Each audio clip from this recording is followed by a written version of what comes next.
Anders Pederson was a 28-year-old young man who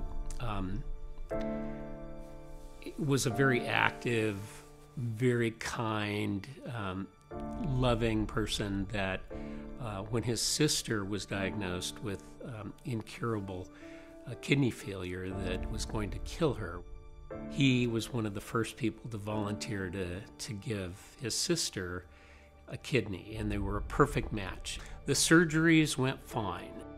The transplant went remarkably well. Everything was perfect.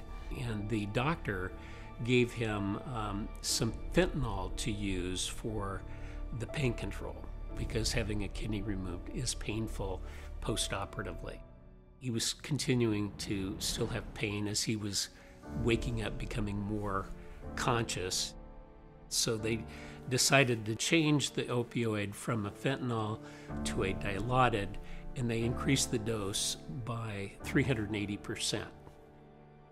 This was done by a nurse practitioner, not an MD. An MD never approved this. This was a nurse practitioner, which she was legally able to do, but it was totally inappropriate. His first dose was at 5:30 the night of the surgery, and by 8:30 the next morning, he administered his last dose. 8:32 in the morning, he pressed the button for the last time. His last words to his sister, who he just gave his kidney to that ended up killing him, was, "This was the best day of my life." It just happened to be the last day of his life.